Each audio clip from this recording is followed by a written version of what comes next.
como está? Tudo bem? Olá, estamos ao vivo no YouTube e no Instagram. Oi, Ângela, tudo bem? Seja muito bem-vinda aqui nessa nossa live que preparamos com todo carinho, porque é um assunto super pedido, não é, Bárbara? Muito pedido. E a gente vai falar sobre os aspectos muito importantes sobre alimentação, tanto físicos quanto psicológicos. Vamos tirar as dúvidas. Eu tô até com o meu bloquinho aqui de anotação, que eu anotei as dúvidas que vocês mandaram antes, que a gente já tinha aberto caixinha de pergunta, mas vocês também podem mandar aqui durante a live, porque como sempre, a gente gosta desse bate-papo, né? A gente prepara o material para trazer conteúdo para vocês, mas o objetivo da live é essa troca mais próxima, né? Então, quem está aqui no Instagram, lembra que lá no YouTube a gente tem um material gráfico, então se vocês quiserem assistir por lá, fica mais fácil. Se não, também pode acompanhar por aqui, só não vai ver as figurinhas que a gente separou, que são super bonitinhas. Oi, Si, tudo bem? Seja bem-vinda. Muitas dicas para você aplicar aí na introdução alimentar da Liz. Isso, vamos lá, enquanto o pessoal está entrando aqui no YouTube, bem-vindos, vamos lá. Bom, tema então, alimentação, né? Pode falar, Rê. Isso, só para lembrar que vai ficar uma semana gravada no YouTube e aí depois vai sair do ar. Então, aproveita para anotar, para encaminhar para todo mundo, para que essa live consiga alcançar aí bastante gente, beneficiar muitas famílias, porque aí depois ela sai do canal, tá bom? Então, até semana que vem está disponível, depois ela sai.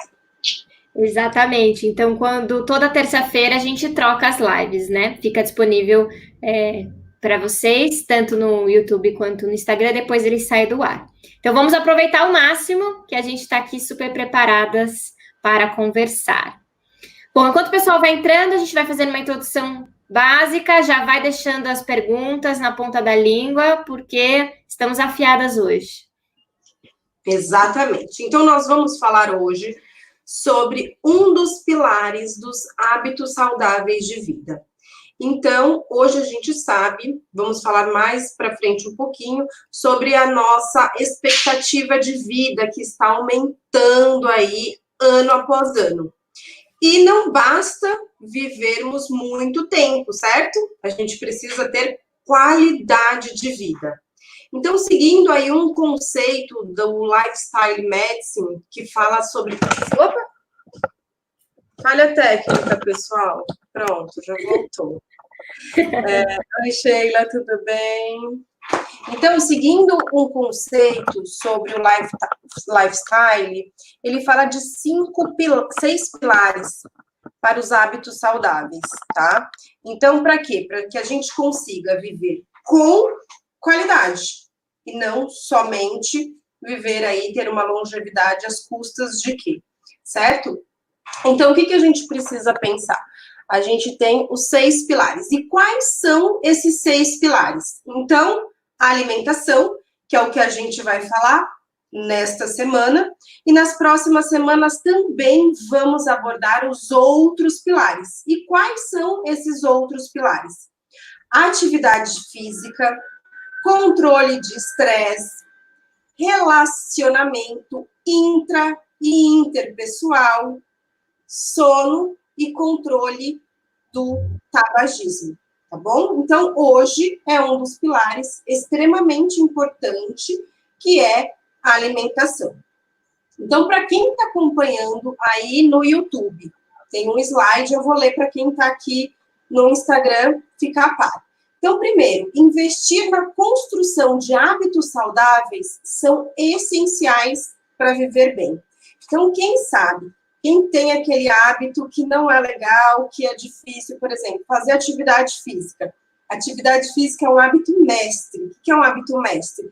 A gente sabe que se a gente tem esse hábito mestre, ele traz outros bons hábitos junto com ele. Então, quando a gente consegue mudar esse hábito, vem muita coisa boa na sequência acompanhando, tá? Então, a gente sabe que é difícil a gente mudar um hábito, adquirir um novo hábito.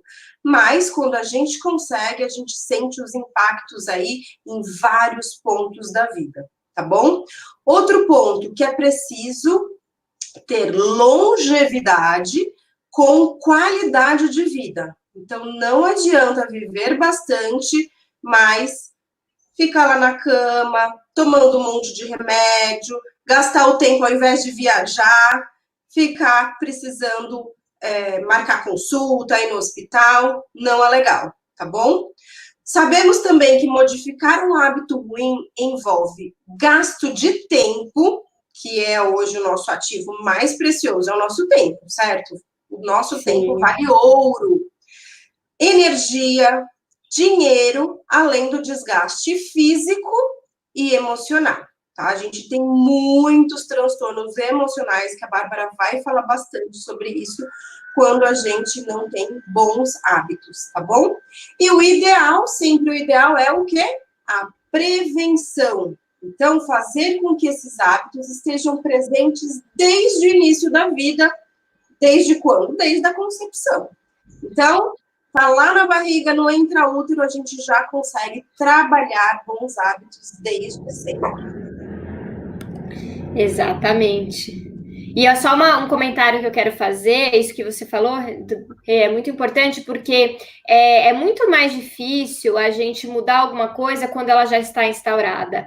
Então, vamos tentar antecipar quem está aí nesse processo de poder cuidar antes do problema acontecer melhor. Se o problema já está instaurado, é possível mudar? É possível. Vai dar trabalho, vai precisar da sua disposição e da sua energia. Então, a gente vai trabalhar aqui com informações para você trabalhar na prevenção e como que você pode consertar caso isso seja um problema. Exatamente. E lembrar que sempre é possível, em qualquer momento da vida, é possível a gente fazer uma mudança de hábito, né? Porque o hábito a gente consegue modificar ali a rotina. Então, sempre é possível. Vai dar mais trabalho? Vai. Mas com paciência, persistência, dedicação e muita vontade, é possível. Isso é super importante, tá bom, pessoal? Não desanimar jamais. Exatamente. Então, para quem está aqui no YouTube, a expectativa de vida do brasileiro está aumentando. Do brasileiro, não, na verdade, mundial, tá bom? Mas eu vou passar aqui um pouquinho da faixa etária, da expectativa de vida média, porque também é variável dependendo do país, dependendo da faixa etária, dependendo do gênero, masculino, feminino, pode ter variação, mas de um modo geral, aqui no Brasil, conforme os dados do IBGE, em 1940, olha que interessante, a expectativa de vida era de 45 anos e meio. Olha, muito jovem, né? Tudo mocinho. 1940, né? Nem faz tanto tempo assim. Então, medicina aumentando, saneamento básico, vacinas, uma série de desenvolvimento tecnológico que permitiu com que essa expectativa de vida aumentasse assustadoramente, tá bom? 2018 passamos para 69,8 anos. Em 2020, 76 anos, ou seja, foi um aumento bem importante. Então, é sobre isso que nós queremos passar para vocês. Nós estamos vivendo mais e é preciso que a gente tenha qualidade de vida, tá? Isso que é o mais importante. E é possível? Sim. Como que é possível? Tendo bons hábitos.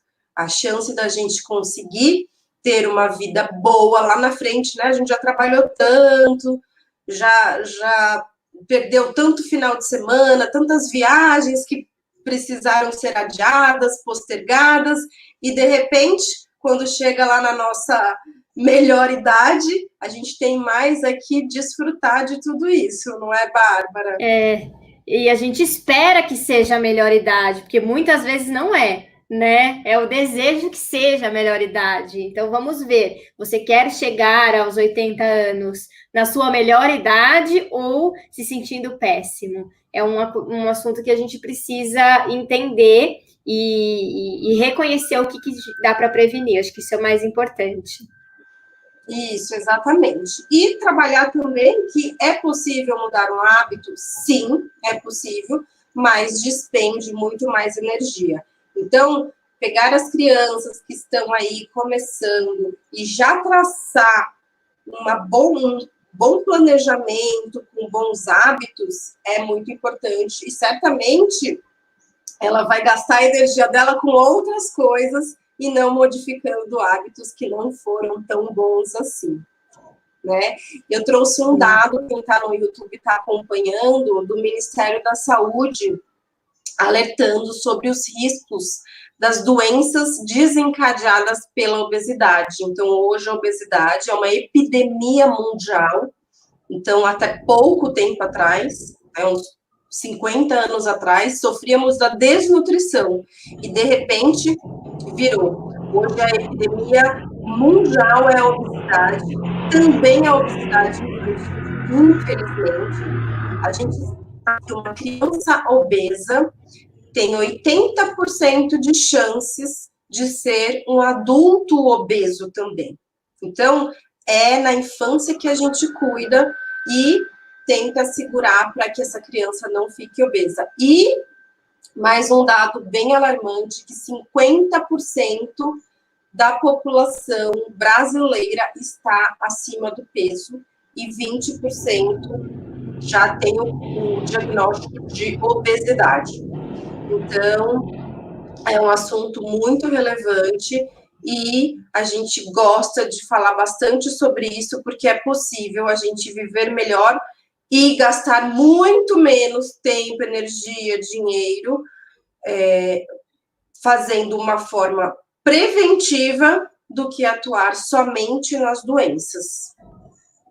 Sim, e a gente precisa entender que é um dado muito alarmante. A gente está falando de sobrepeso e a gente está falando de hábito. Como que em 50 anos a gente passou de desnutrição para obesidade? A gente precisa entender o que está acontecendo. É comer mal, é não fazer atividade física, e isso o corpo vai sentindo. Quando é mais jovem, os impactos estão ali, você vai sustentando um pouco melhor, conforme a idade vai chegando, o corpo vai sentindo, e é muito mais difícil consertar. Então, até tem a fotinha aí que eu acho interessante a gente falar sobre as pessoas hoje querem pílulas mágicas, remédio para tudo.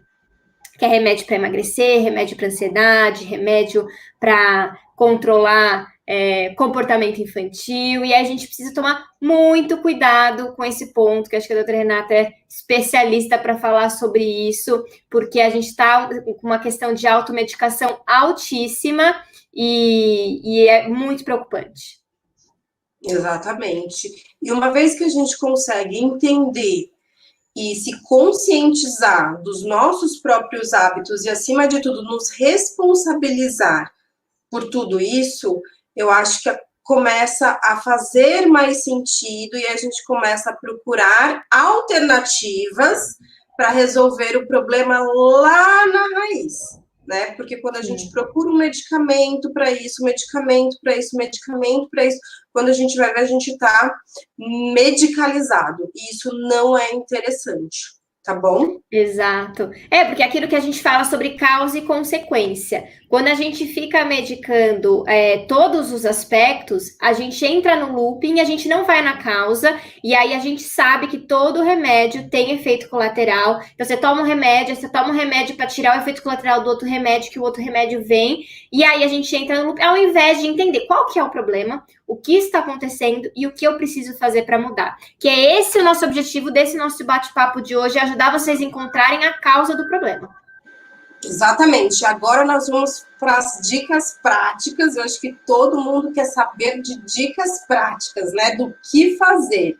Então, nós vamos trazer 5 dicas práticas e acompanhe até o final, porque a última, obviamente, é a mais esperada e é a que vai mais te ajudar, com certeza, tá bom? Então, fica aí até o final.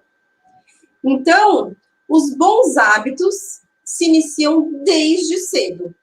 E quando a gente hoje conhece um período que é muito conhecido e falado ultimamente, que são os primeiros 1000 dias. Vocês já ouviram falar nos primeiros 1000 dias?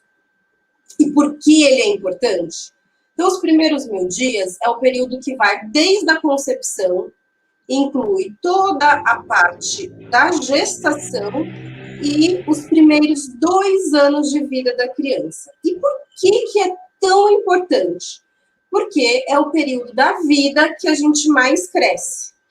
E todo impacto positivo vai trazer muitos benefícios e todo impacto negativo vai trazer também muitos prejuízos.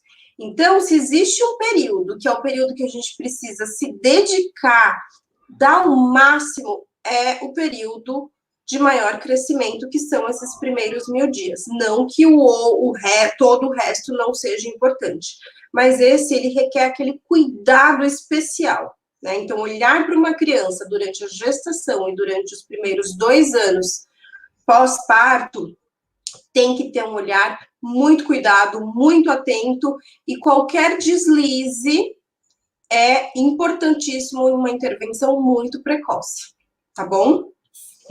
Exatamente. Então, vamos começar para as dicas práticas. Dica número 1 que trouxemos aqui para você. Tentantes e gestantes. Então, tá pensando em engravidar? Já é interessante se preparar. Então, preparar esse ambiente, cada vez mais a gente sabe da importância do meio ambiente na nossa expressão de genes através da epigenética. Então, é muito importante deixar esse ninho bem preparado, tá bom?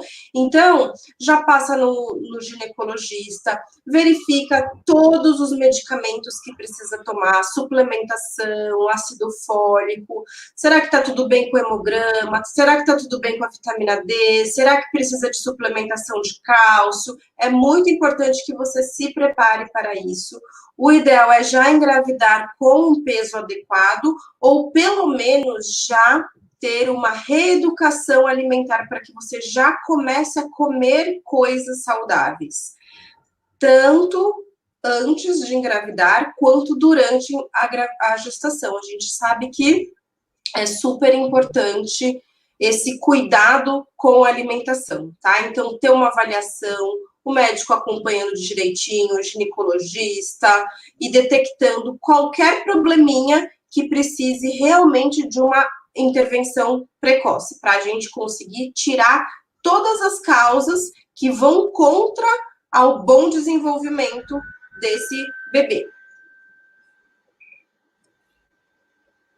E dica número 2, alimentação saudável, tanto na gestação quanto durante todo o processo de alimentação, de amamentação, ou no pós-parto. Então, por que isso é importante? A gente já sabe, eu vou contar uma novidade aqui para vocês, que eu achei muito interessante quando eu fiquei sabendo disso. Eles fizeram um estudo e viram, com as gestantes, e viram que tudo que a mulher ingere durante a gestação e também na fase de amamentação é percebido pelo feto através da deglutição do líquido amniótico e pelo bebê através do leite materno, e é criado em prints, como se fossem registros nas papilas gustativas desse bebê.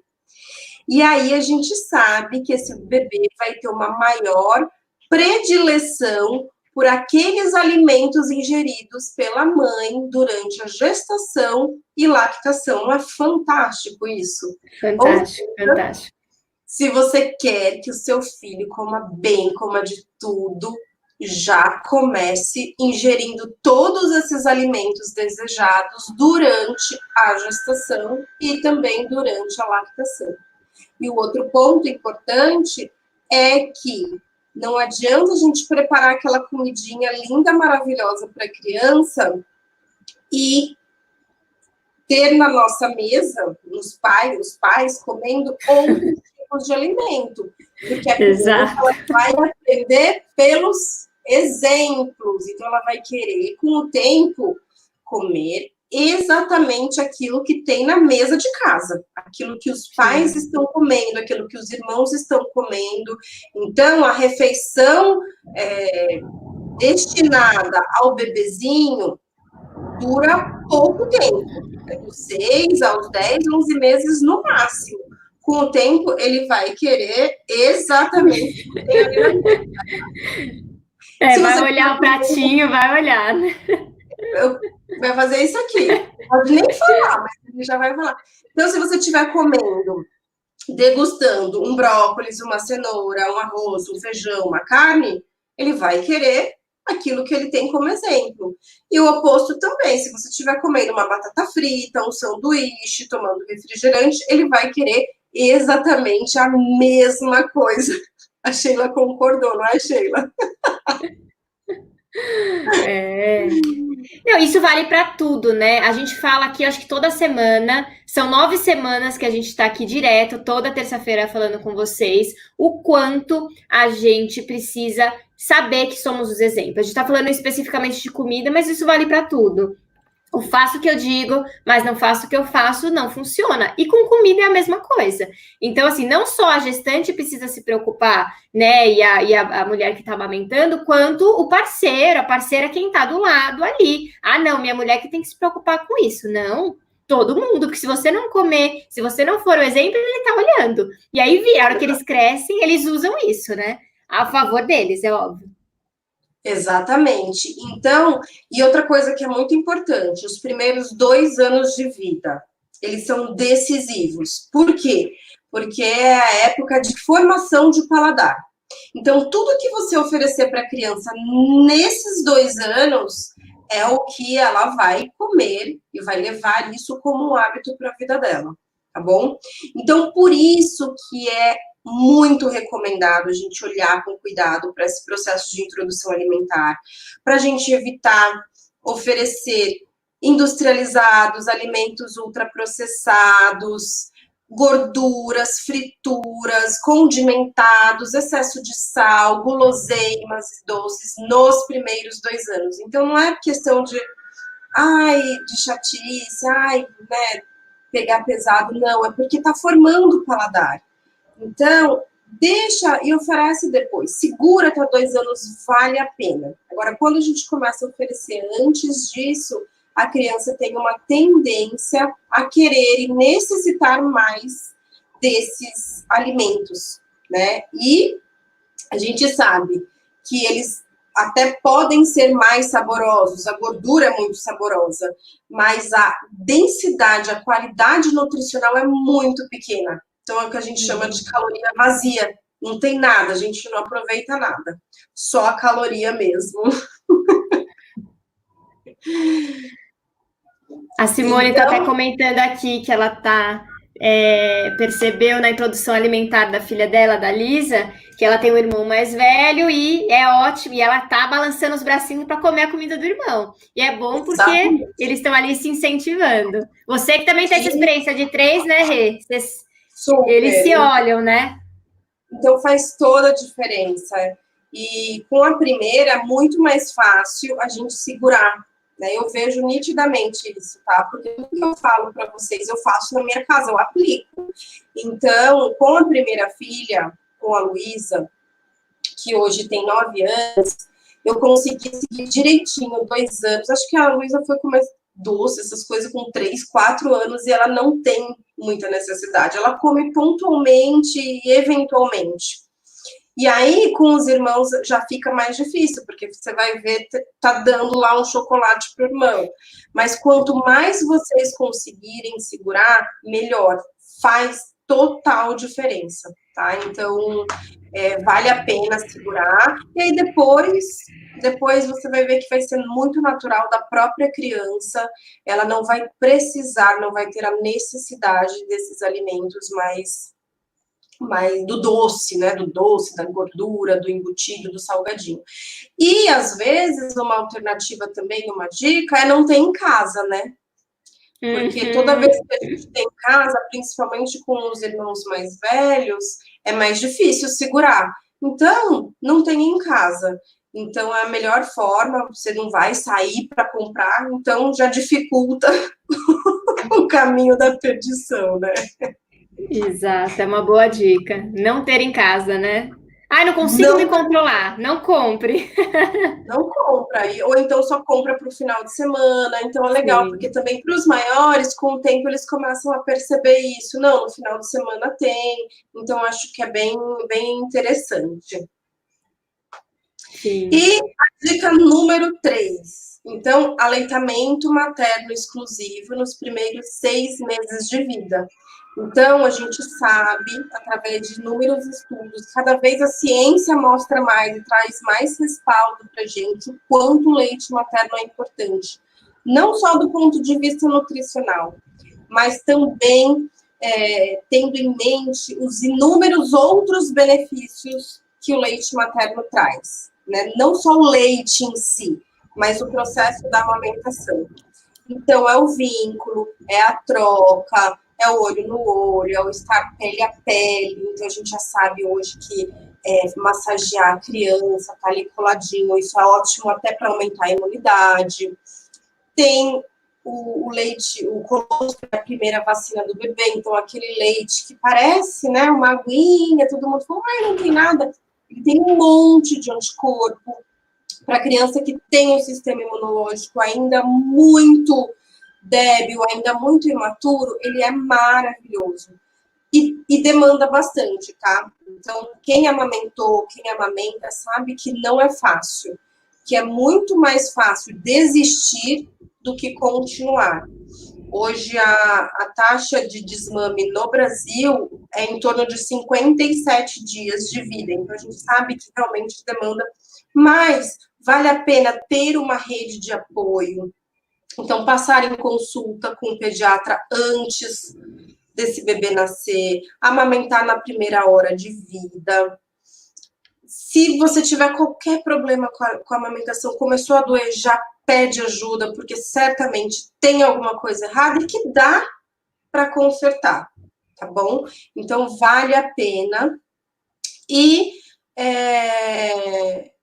e o ideal mesmo é a mesma coisa, né? A gente evita ao máximo a fórmula. Tem algumas situações que a gente vai precisar introduzir, sim, mas é sempre importante a gente ter um pediatra acompanhando, orientando e ajudando nesse processo, porque vale a pena. E depois passa rapidinho, né? A gente sabe que quando vai ver a criança já está Sim. crescendo, ele mesmo já não quer, ele começa a se desenvolver, isso que é legal, né? Então, a criança começa a se desenvolver, o que ela vai fazendo? Ela começa a se distanciar. E aí, naturalmente, vai acontecendo esse processo de desmame. Então, E os impactos emocionais, eles são tão importantes para o desenvolvimento da autoconfiança, da autoestima, do estímulo, do vínculo. Então, assim, é muito importante a gente prestar atenção nisso. E eu gosto do dado que você sempre fala, né, Rê? Que amamentar é 90% emocional, né? E 10%, é essa a exato. proporção? E Exatamente. 10% físico. Então, tá com a gente tem algumas crenças, né? Que a criança precisa ser gordinha, né? Eu acho que a gente traz isso lá dessa época da desnutrição, né? Então, traz aquela falsa ideia de que o bebê saudável é aquele bebê gordinho, cheio de dobras, e que muitas vezes só no leite materno tem crianças que ganham muito peso no leite materno. Isso não faz mal, é uma gordura saudável. A gente sabe que existem as gorduras saudáveis e as gorduras não saudáveis. E o leite materno, ele é rico em gorduras saudáveis. Então, não precisa se preocupar. Mas, às vezes, a criança em aleitamento materno, ela não vai ficar rechonchuda. E aí, começa a ouvir, seu leite é fraco, seu leite não sustenta. Essa criança chora a cada 2 horas porque está com fome, e aí a mulher começa a se colocar em xeque. É um momento de muita fragilidade, né? Oscilação hormonal, alteração de dinâmica familiar, a parte psíquica da mulher está muito mexida. E aí ouvir tudo isso acaba sendo muito impactante, até porque muitas vezes ela está ouvindo isso de pessoas muito próximas e que tem uma importância muito grande na vida dessa mulher. Então, ou é a mãe, ou é uma amiga, ou é uma irmã. E o que é importante a gente saber é que sim, aquela criança vai ter o leite, a quantidade de leite necessária para cada momento da vida dela. Então, a amamentação é fábrica. Então, se a criança vai passar por um pico de crescimento, ela vai mamar mais, vai produzir mais. Não está precisando diminuir. Isso é muito importante. Por quê? Porque a criança vai mamar sobre livre demanda. O que é livre demanda? É o que ela precisa na hora que ela precisa, sem horários pré-estabelecidos, nada disso. Então, a gente consegue, com o aleitamento, trabalhar um ponto muito importante, que é a sensação de fome e saciedade. Fome e saciedade. Então, eu vou comer o suficiente para matar a minha fome e pronto. Aí, quando eu estiver com fome de novo, eu como de novo, um pouquinho. Não precisa sempre ficar pensando nas refeições regradas, por isso que a gente não fala de ter horários, porque às vezes deu horário, mas eu não estou com fome. Eu vou criar o hábito de ter que comer, comer, comer, comer, comer, comer. Aí a gente começa a perder essa sensação de fome e saciedade que o aleitamento materno traz naturalmente, é super importante. E a gente acaba desenvolvendo a tal da fome emocional, que é aquilo, a gente perde a habilidade de perceber o nosso limite. A gente está entediado, a gente quer comer, a gente está ansioso, a gente quer comer. Então, e aí não tem a ver mais com necessidade orgânica, física. Então é muito importante. A Sheila está compartilhando aqui com a gente que o bebê dela tem 1 ano e 4 meses e ainda mama. Que ótimo! Fantástico! São poucas pessoas que mantêm até os 2 aninhos, né? Que é o recomendado. É o recomendado essa amamentação. Parabéns, você insistiu e persistiu. E aí, Sheila, conta pra gente. Para você gosta? Foi difícil o seu começo? Comenta aqui pra gente e partilhar aqui com o pessoal do Instagram na live. Porque é sempre legal trazer as frases de mães reais. Eu adoro isso, porque eu tô falando como pediatra, mas eu também vivenciei 3 vezes a situação da amamentação, e por saber toda a parte técnica, por entender, isso facilita bastante. Mas eu também, na maternidade, tentaram me dar complemento. Então, é importante você se informar para que você consiga tomar escolhas conscientes, né? Então, isso que é o mais importante. E não falar assim, eu não quero amamentar e pronto. Não, vamos lá, vamos pegar as informações e com essas informações decidir aquilo que faz sentido para você, porque às vezes você está tomando uma decisão por uma crença que não faz muito sentido. Então, a informação está aí para isso, para a gente conseguir tomar as decisões cada vez mais assertivas e que realmente façam sentido para a gente. Sim, e aí a gente entra na dica 4. Então, a gente passou todo esse período de gestação, né? Bebezinho pequeno, alimentação exclusiva, e aí a gente entra, quando a criança cresce um pouquinho, a gente começou já a oferecer os alimentos. Então, a gente vai falar sobre um comportamento específico, depois a gente vai falar especificamente sobre introdução alimentar, porque tem algumas perguntas aqui que vocês mandaram, mas eu quero falar sobre isso antes, porque acho que é importante. Que o que a gente começa a fazer? A gente começa a barganhar com a criança para ela comer. A gente começa a usar a comida como instrumento de barganha. E aí a gente entra num looping extremamente errado de hábito e a gente não consegue entender o que isso significa. Então, assim, eu quero que vocês pensem. Quando a gente fala para a criança comer tudo, porque ela vai ter uma sobremesa, por exemplo, um doce, qualquer coisa que você vai ter depois, qual que é a mensagem que a gente está passando para ela? Que o que é gostoso é o que vem depois, não é o que ela está fazendo naquele momento. Então, comer a comida é quase uma punição, é quase uma coisa assim, não é bom o processo, o que é bom é o depois. E se a gente quer que ela aproveite, que ela goste de comer, a gente não pode oferecer a comida como moeda de troca. A gente precisa tentar entender que tem tudo isso, tem uma questão de fome, todos os dias a gente tem a mesma fome.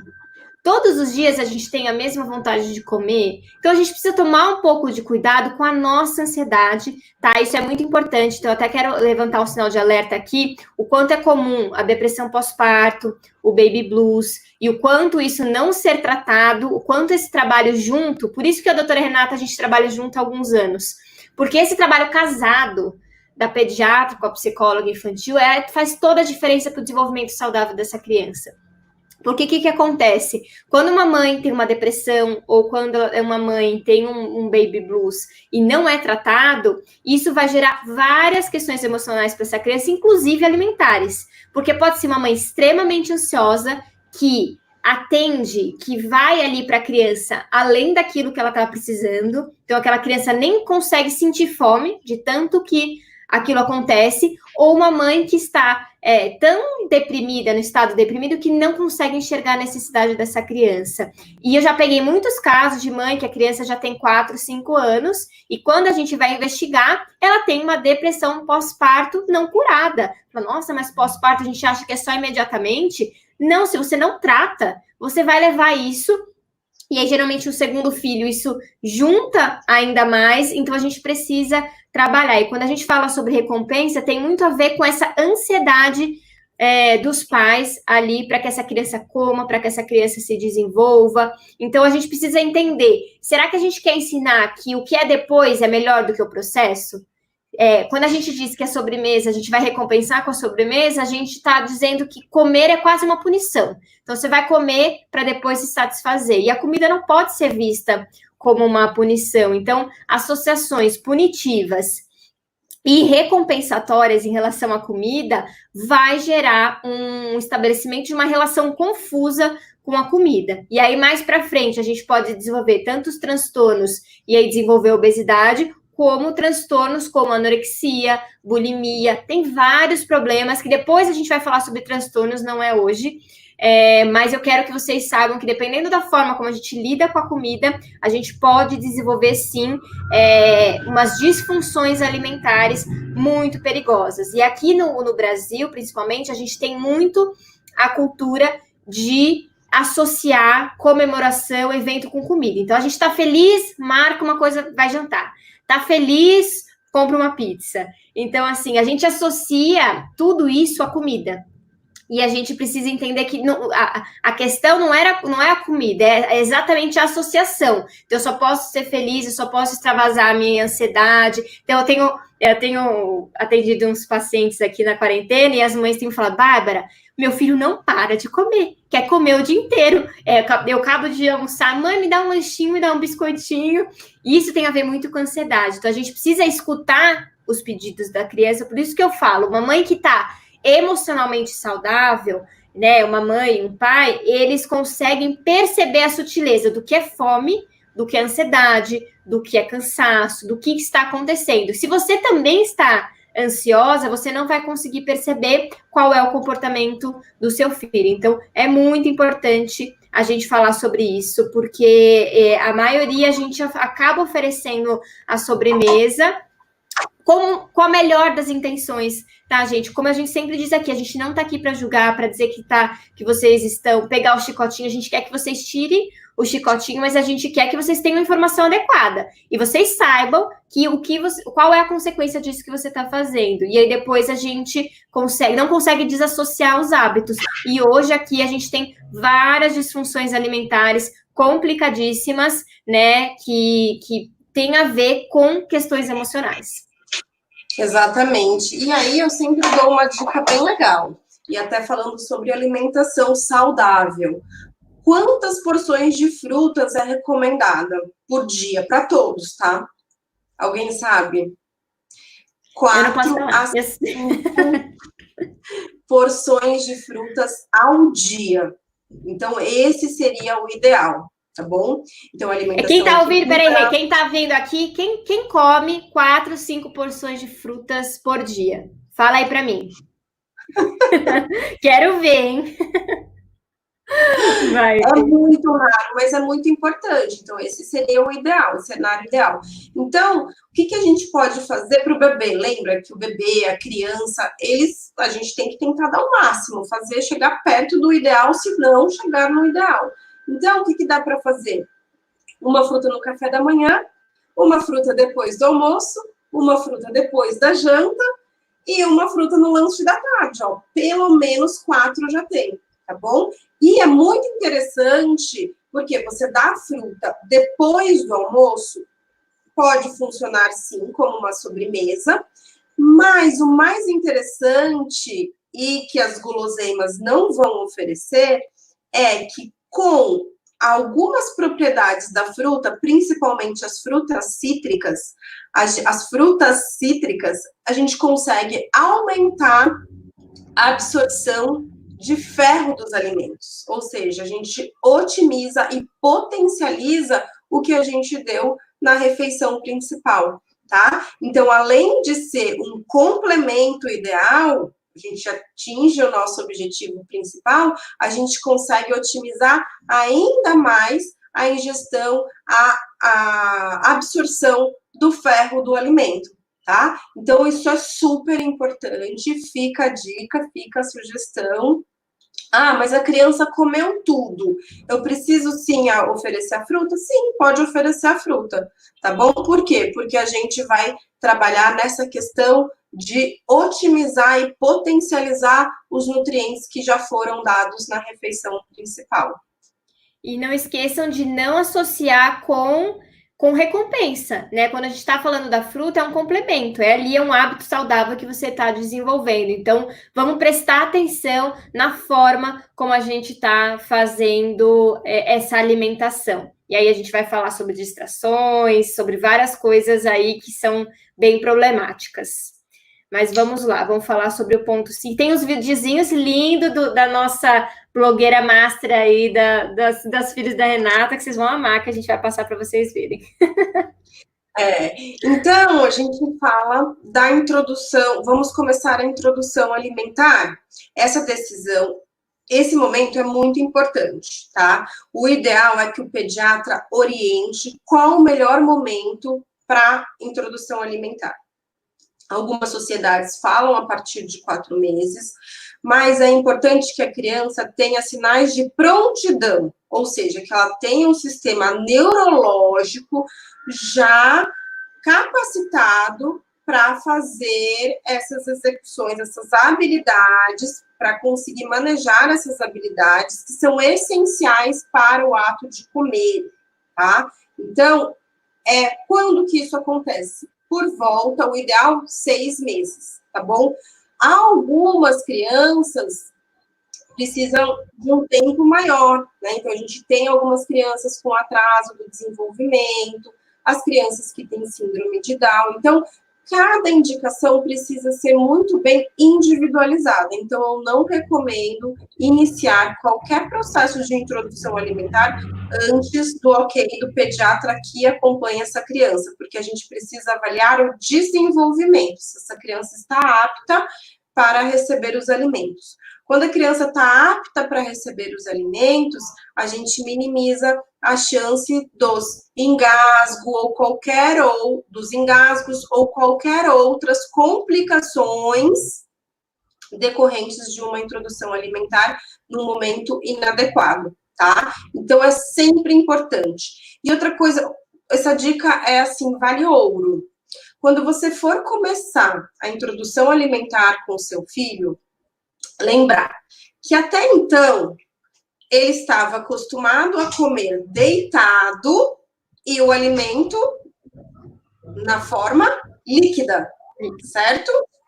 E aí, o que a gente faz de uma hora para outra? Coloca ele sentado e oferece uma variedade de cores, de texturas, de sabores. Então, é devagar. O tempo de cada criança é diferente. Então, dá um passo para trás, diminuir a expectativa e levar esse processo de introdução alimentar como um processo de transição e que vai acontecer de uma forma muito gradual e também muito individualizada, ou seja, cada criança vai ter um tempo diferente, isso já ajuda.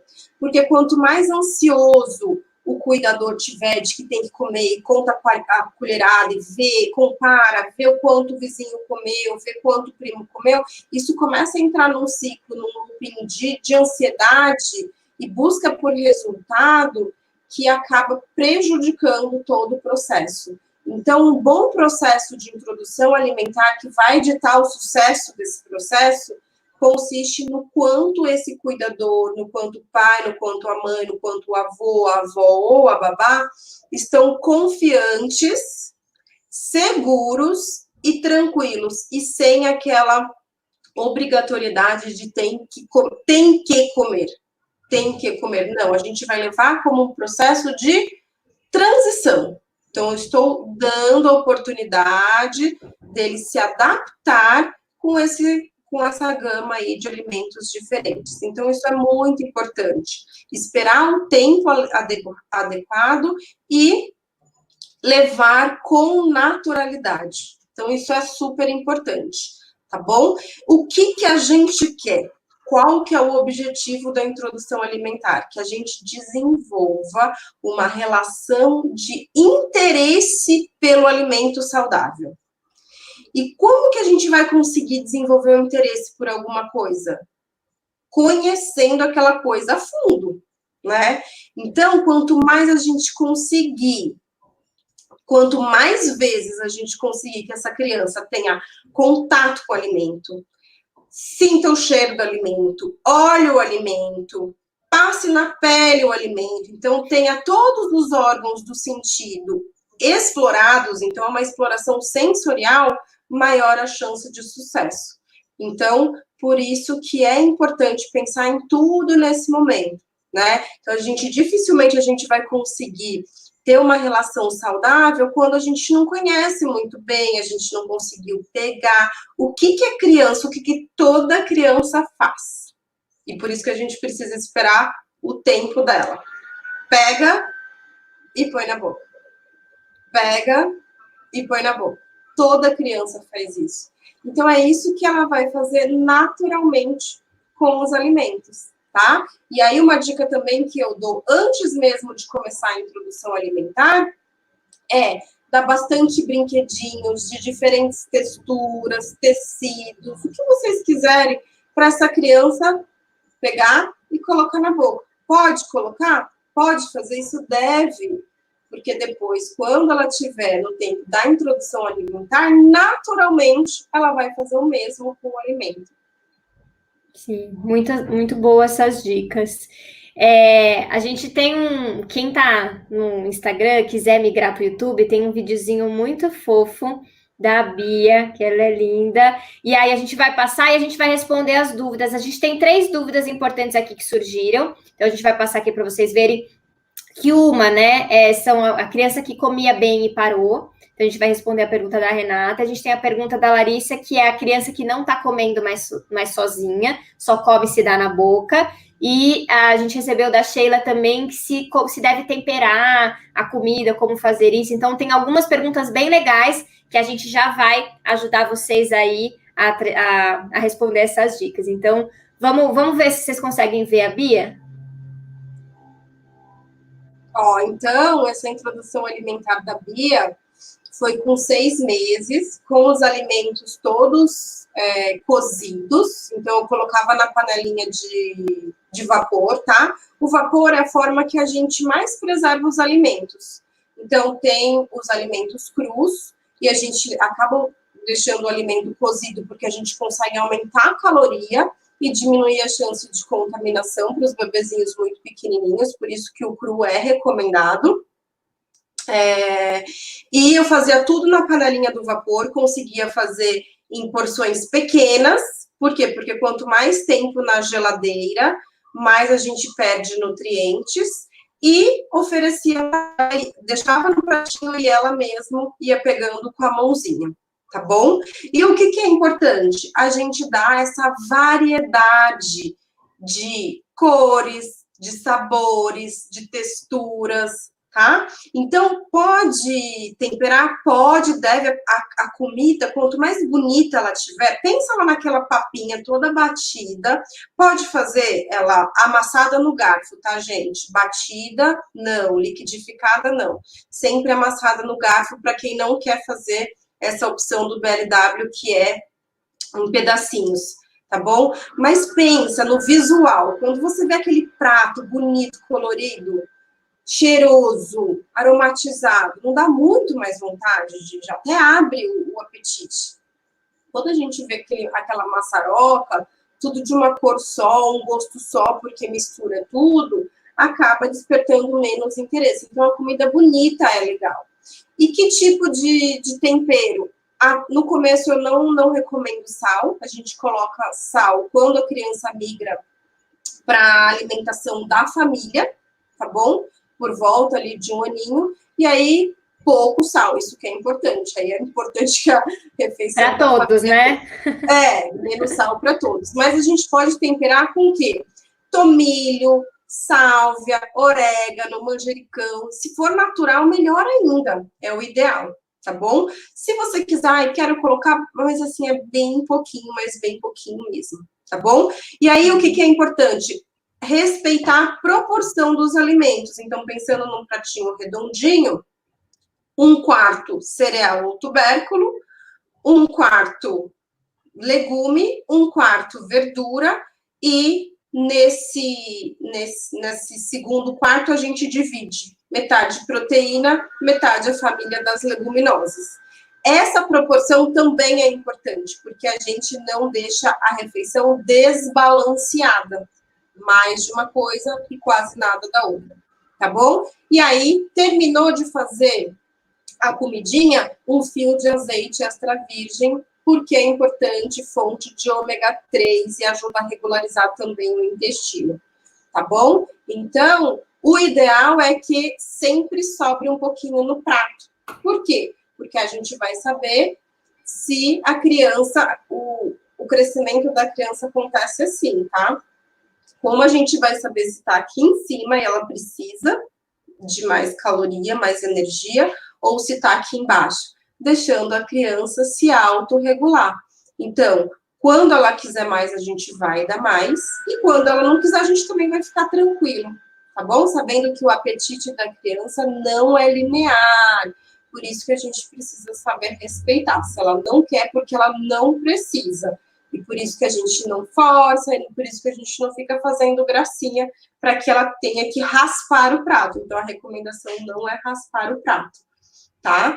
Então, é importante... E qual que é o melhor apetite para que a criança aceite usar? Qual que é o melhor fator para a criança ter mais apetite? É a fome. Então, identificar qual que é o intervalo de cada criança também é interessante. Tem criança que as refeições precisam ser a cada 2 horas, tem criança a cada 3 e tem criança que a cada 4. Então, o importante é a gente ter uma rotina bem certinha, isso é muito legal e importante, e fazer com que a criança não coma nada nesse meio do caminho. Porque se no meio do caminho ela começar a comer os belisquinhos que ela adora, a bolachinha, o pãozinho, um suquinho, o que vai acontecer aqui? Ela não vai querer comer. Então, ela começa a trocar as refeições principais pelos alimentos que ela come entre as refeições. Então, uma das principais causas de erro alimentar é substituir refeições, ou dar muitas refeições pequenas de forma fracionada entre as refeições. Então, o que eu recomendo entre as refeições, água. Então, não comeu aqui, não tem problema, mas vamos oferecer água e na próxima refeição vai ter a comida novamente, tá bom? Uhum. E outra coisa que pode dar também erro alimentar, não comeu aqui? Vou dar, então, um leitinho para ele não ficar sem comer nada, não ficar com fome. Então, a criança rapidamente começa a trocar as principais refeições, os alimentos, por leite. Isso acontece com muita frequência. E acho que uma coisa legal da gente falar, e que tem até acho que a ver com a dúvida da Renata, que é a criança, conforme ela vai crescendo, ela muda a forma como ela come, né? Porque ela tá. O filho Sim, dela tem 5 anos e comia de tudo e parou de comer. Eu acho que a gente pode falar um pouquinho sobre isso, porque o apetite do bebê é diferente de um apetite de uma criança mais velha, então acho que a gente pode até abordar esse assunto agora. isso. Ajuda Então, aí. o que que é legal a gente lembrar? Curva de crescimento, primeiros 1.000 dias. Primeiro ano de vida, a criança vai crescer 25 centímetros em um ano, tá? É muita coisa. Segundo ano de vida, 12,5. Terceiro ano, até o estirão da puberdade, 4 a 6 centímetros por ano. Puberdade, média meninos 15 centímetros por ano, média meninas 10 a 12 centímetros e meio por ano. Ou seja, lá no começo da vida é quando a criança mais cresce. E por isso ela come muito mais. Por quê? Porque ela precisa de muito mais para crescer. E aí, se essa criança tem isso muito bem reguladinho, ela vai diminuir mesmo. Por quê? Porque ela não precisa. Tá? Se ela começar a comer mais do que ela precisa, ela vai começar a engordar. Então, é um fator de atenção. E o que acontece também que é muito natural, que é a seletividade transitória. Então, por isso que a gente tem que oferecer de tudo nos primeiros 2 anos, porque a gente tem um repertório grande. É comum que a criança comece a ficar seletiva e aceite menos, tá? É transitório, então lembra que eu falei, é transitória essa seletividade. Aqui a gente tem que continuar oferecendo, sem cair na tentação do erro alimentar, que é começar a substituir e dar outras coisas que a criança goste mais, tá? Então, manter no prato, fazer as refeições em família, fazer com que a criança observe os pais comendo bem, sem forçar, deixar no prato, caprichar nas refeições, deixar a criança participar da escolha dos alimentos, isso faz toda a diferença. Então, leva a criança no mercado, leva a criança na feira, agora não dá, mas deixa ela ajudar a escolher, às vezes está fazendo compra pela internet, ou então não dá para ela sair para comprar, deixa ela manusear, lavar o tomate, lavar a folha de alface, deixa ela ir para a cozinha, para participar do processo de preparo da refeição. Isso a criança adora se sentir útil. E quando ele sentir que ele está participando do processo, ele vai querer comer naturalmente, tá? Então, a dica é não substituir refeições, evitar as guloseimas. Se a criança não comeu, não come mais nada, e insiste, porque essa seletividade é transitória, desde que a gente não coloque um monte de coisas substituindo aí, porque aí, obviamente, ele começa a dar preferência para esses outros alimentos com uma densidade energético-calórica bem pequenininha, apesar de ter um sabor melhor. Uhum, ótimo. A gente vai avançar um pouquinho, tem mais um videozinho fofo aqui da Bia, e aí eu acho que também vale a gente falar das perguntas aqui, da Simone e da Sheila sobre folhas. Até a Sheila tinha mandado aqui no Instagram, dificuldade de colocar folhas e como fazer isso. E a Sil também falando de dar o peito depois da comida, se isso é certo ou não. Ah, tá. Ó, então vamos lá. Esse videozinho da Bia é mostrando Lindo. o quanto é importante deixar a criança se sujar, tá? Não é incomum a gente ficar assim, né? Lindo. E o que a gente está passando para a criança até indiretamente, inconscientemente? Que é sujo, né? Vai lá e limpa, e limpa, e limpa, e limpa. Então, tem criança que ela não consegue nem encostar no alimento. Então, esse contato é muito importante. Deixa a criança se sujar, deixa a criança passar no cabelo, deixa ela ter contato. Lembra da relação saudável? Ela precisa conhecer, ela precisa explorar. A criança é muito sensorial, né? Ela precisa sentir ainda nessa fase, e através da pele, que é o nosso maior órgão sensorial. Então, é muito importante. Rapidinho, aqui no Instagram vai acabar, quem estiver acompanhando vai para o YouTube que a gente continua lá, tá bom? Então vai encerrar a live no Instagram, a gente continua no YouTube. Combinado. Então, entender que a sujeira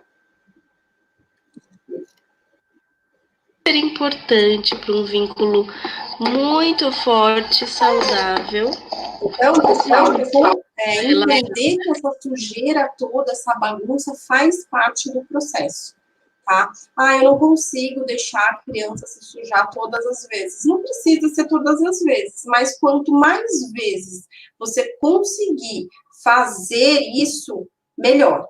Então, ela vai tendo um prazer em mexer, em manusear, e naturalmente ela vai querer colocar na boca, tá bom? Quando a gente cria aquela esfera aquela atmosfera de que é sujo, de que não pode.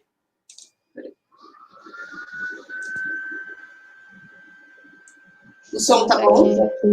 O som tá bom?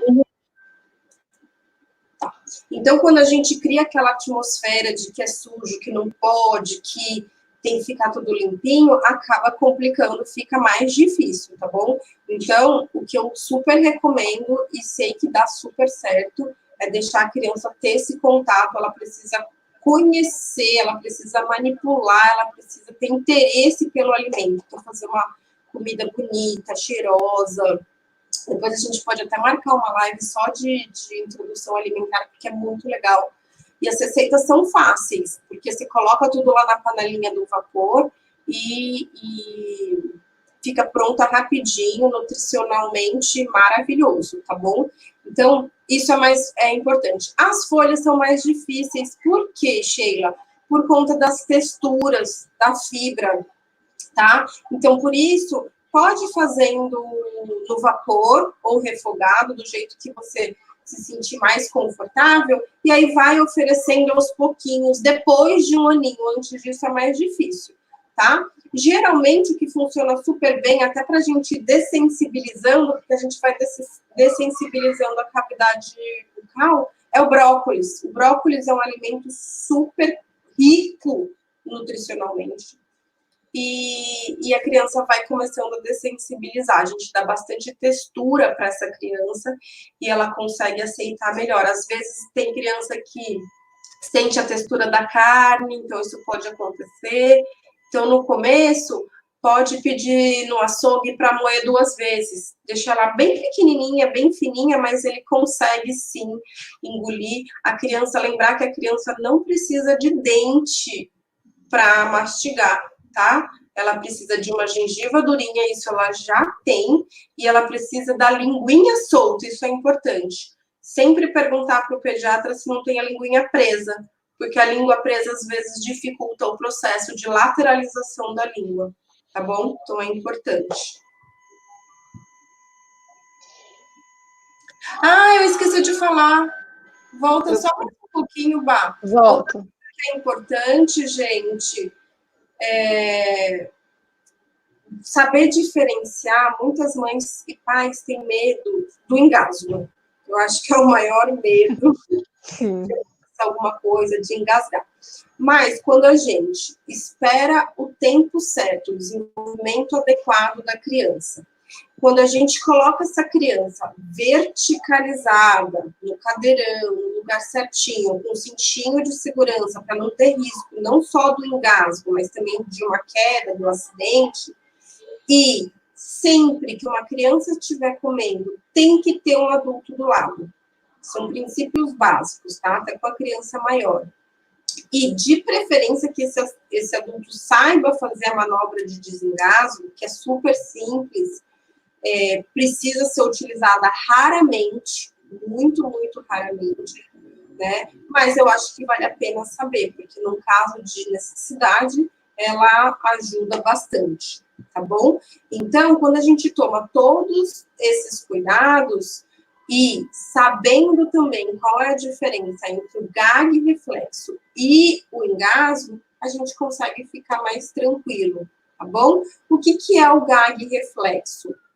É muito comum nos bebezinhos pequenos e por isso que é adequado a gente esperar ali a introdução alimentar por volta dos 6 meses. Ele vai se perdendo ao longo do tempo, não fica tão evidente, a gente não perde, né?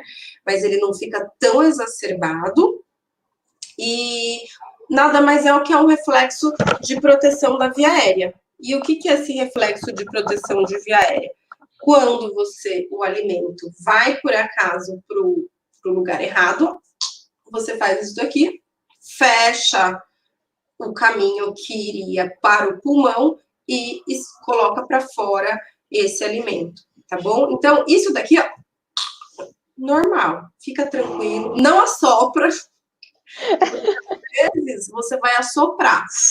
E aí, o que que você faz quando você assopra? A criança prende o ar. Então, ela tá fazendo um movimento de colocar para fora, certo? E aí você vai e assopra. Então, você piora, tá? Então, não assopra e deixa que a criança mesmo, ela consegue exteriorizar o conteúdo, tá bom? Engasgo. O que é o engasgo? É interrupção de obstrução. Obstruiu a via aérea. Então, não tá passando ar. Então, você não ouve choro e a criança começa a ficar arroxada. Aconteceu isso aí, precisa tirar e começar a fazer os movimentos que é a manobra de Heimlich, tá bom? Mas saber que o gag existe, que ele é normal e que isso não é engasgo e que é só ficar tranquila que a criança vai se resolver, já te dá mais tranquilidade e segurança, tá bom? Ótimo. Vamos falar sobre as distrações? Vamos. Que aí tem bastante a ver, não só no comecinho, mas das mais velhas também. Isso, exatamente. Eu acho que é uma das grandes armadilhas, né?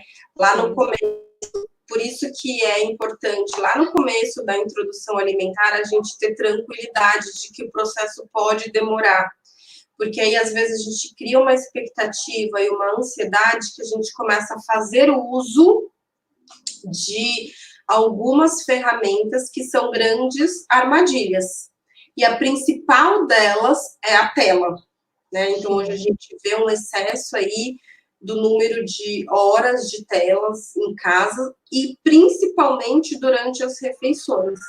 E quando você faz qualquer atividade concentrada em outra, você não faz nenhuma coisa nem outra. Então, você não consegue focar.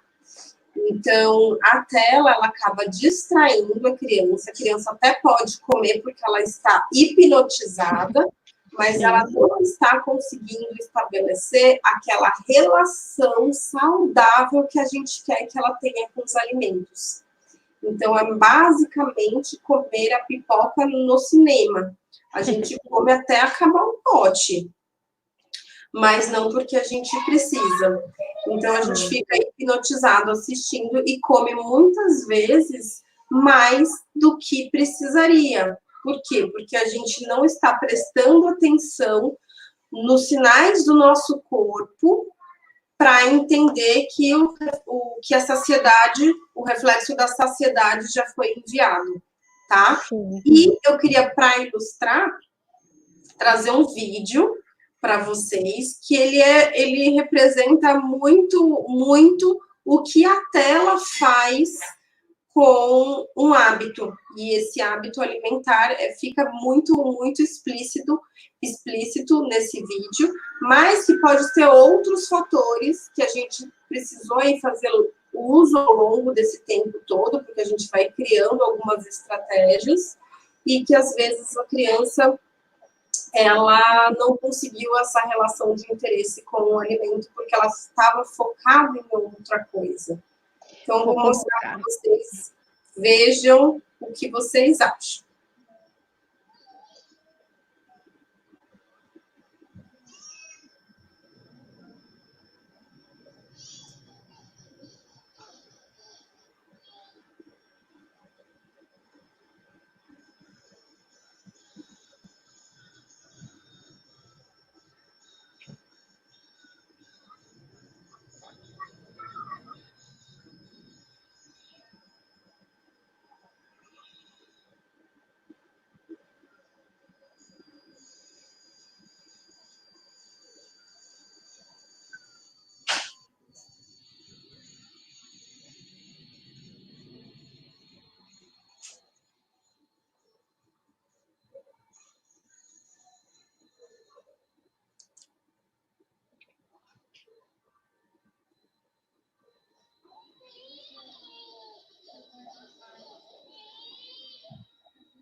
Acho que deu para deixar, né? Para dar uma. Deu para entender, né? Deu para dar uma ilustrada. Então, o objetivo, na verdade, não é esse. Então, o que a gente gostaria, né? Qual foi o grande recado dessa aula? A gente entender qual seria o cenário ideal para que os pais que ainda não passaram pelo processo da introdução alimentar consigam desenvolver esses pontos de uma forma que faça sentido e que seja positiva, e para os pais que já passaram dessa fase conseguirem pensar em alguns pontos que podem ter dado, né, serem fatores de piora aí na aceitação da alimentação, porque é uma construção, né? Então, é lembrar, assim, por exemplo, quando a gente está na nossa rotina, no nosso dia a dia, aí vai para as férias, dá uma bagunçada na alimentação, acaba comendo um pouco pior, mas o que é importante que é que depois a rotina retome e volte para a linha de base normal. O que acontece é que às vezes tem algumas situações, festinhas, férias, ou mesmo esse momento que a gente está vivendo agora de pandemia, que a gente acaba substituindo os hábitos.